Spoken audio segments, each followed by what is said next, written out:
My end result was pretty much I became a stick with no muscle.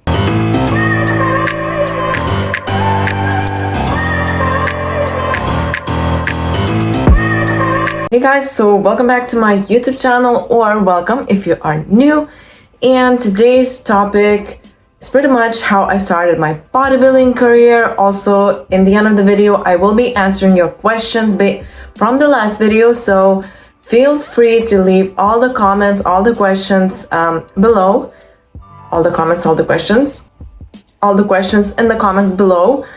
Because I am trying my best to answer all of them, and I love the support, I love reading them, so keep doing them because that motivates me to keep going with my YouTube and just sharing as much as I can. Let's get into it probably. So I need to be honest, I didn't plan this video. I just got back from the gym and decided to film it right now because I felt pretty good. So I will be explaining how I began. So I started lifting when I was 16 years old, and of course I made a lot of mistakes. I wasn't sure about what I was doing. In the beginning, I was running on top of lifting, doing as much as I can, training 2 times a day, which is pretty crazy. And my end result was pretty much I became a stick with no muscle, which wasn't my intention. I wanted to look good, but I lost a lot of weight and didn't gain any muscle because of how much I was eating. I wasn't eating that low, but compared to how much I was training, I was eating way too little, and I didn't know that, but it is what it is. I learned from it. And then I did my first bodybuilding show when I was 18 years old. I was so fresh, so new, and didn't understand what happened, but I still loved it. I was probably not the last one, but probably one of the last ones there, because I didn't know how to properly pose. My bikini was way too big at that time. That bikini was given by the coach that I had at that time, and it was basically just a test for me, just to see if I like bodybuilding and if I want to continue. And of course the experience was overall great, but of course I didn't look how bodybuilders should look like, how bikini competitors should look like. I was of course too skinny, too little muscle. Bikini didn't suit me, my hair was a mess, my makeup, I did it myself, and it was pretty much no makeup look, and on stage it was even more intensified because it was pretty bad. But since then, I did quite a lot of shows in IFBB Elite Federation before transitioning into bodybuilding, NPC, and IFBB Pro League. I was competing for, 4 years in Elite, and I did pretty well in it. I won my European Championship. I was 3rd in the world, and I really loved the sport, really loved it. And then I decided to transition into IFBB Pro League because I needed more of a challenge. I wanted to get to the Olympia. I really much preferred those bodies, the amount of muscle those girls had, even the posing.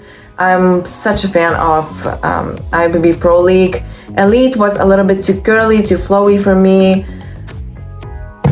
I don't have anything bad to say about those girls that does those posing and of course competes in Elite Federation, because it's still very hard and it suits them really well. But for me, it just wasn't it. I didn't felt that great as I do in NPC Federation, which I love. And yeah, I did my first NPC bodybuilding show, pro qualifier actually, and I won my pro card. And since then I competed only twice. My pro debut was recently, actually 2 months ago, and it went pretty well. Of course, I got a lot of positive feedback, and then I just took my improvement season a little bit earlier than I wanted to, just because I really want to build my muscle even more up and really get back on stage with complete look, complete physique, and then of course go chase after Olympia qualification, which I'm sure I'll do. because the goal is not only to get there but to eventually win it. And I know all the girls says it, but I truly mean it, and I truly believe in me, and I truly believe that I can do so. I just need more time, more food, because I'm so petite, I'm so little, and muscle building isn't the easiest part for me. I can lean out pretty quickly, but building wise it's difficult. So I'm sure there will be plenty of series on these Road to Olympia videos that I do right now, sharing my journey, sharing my meals, sharing my struggles, my training and stuff. So that's pretty much how I started. I didn't mention probably the most important thing. I did my bodybuilding show when I was 18 because one guy that I was friends with at that time suggested me to call to a bodybuilding coach and just to see how it goes. So I did so, and then we met, we started training. We trained for, I don't know, like 4 to 5 months, and then I did that show. So that's basically how it started, and I got hooked. But yeah, that's pretty much it. I'm super excited. I will be doing more my physique updates. What else? Just more traveling vlogs, because as I said, I'm planning to travel more around the United States after summer is over, because till then I'm stuck in Lithuania, which I'm not complaining about. It's nice here, but there's not a lot of things to do, especially in bodybuilding and collaborations and stuff. So yeah, that's the thing. And right now I really want to go into your questions and answer them as best as I can. So how to feel your glutes doing RDLs or squats even. And in previous video I mentioned that I do a lot of, quite a lot of actually. I focus more of heavy compound lifts, which includes RDLs, squats, hip thrusts and stuff. So the thing with squats and RDLs, people sometimes, I know I preach mind to muscle connection and it's super important, don't get me wrong, but people sometimes overly focus on the feel of the muscle instead of just lifting heavy with proper form, of course, and just going into the movement without thinking that much, because it's totally fine if you don't feel much of a pump after doing, I don't know, 8, even from 6 to 10 reps, 10 heavy reps of squats.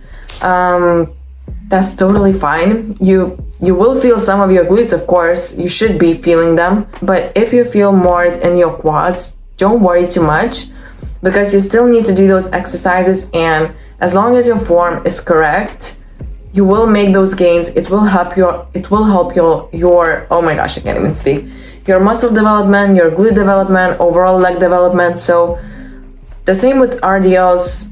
If you feel it more in your hamstrings, that's totally fine. Just practice it more. You can even try doing more of a warm-up for your glutes before with bands for a few minutes, just to get the feel of it. But really don't overly focus on the feel, because sometimes it's just going heavy, lifting with proper form, and just executing the moves that you should be doing.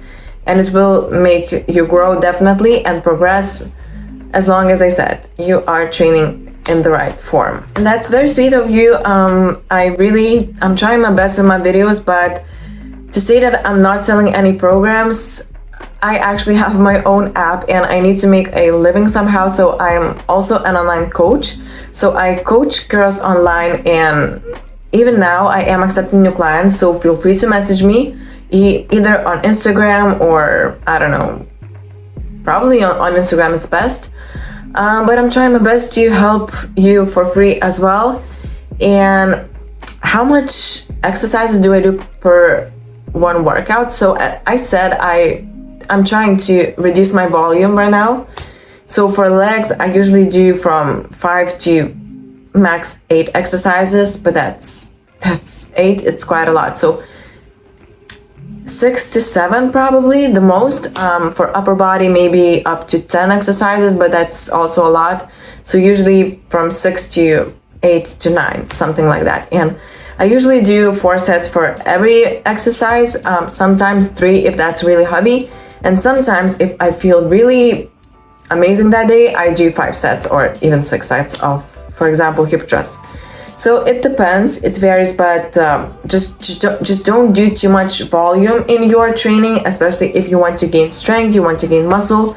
It's important to rest enough in between sets, push as hard as you can during your sets, and just reduce your volume and you will be perfectly fine. So guys, thank you for watching this video. I really hope you enjoyed it. If you did, please click the like button, because it probably seems that it doesn't do a lot, but it helps me a ton and I appreciate it. Subscribe so you won't miss my future videos. But until then, I'll see you next time. See ya. Bye.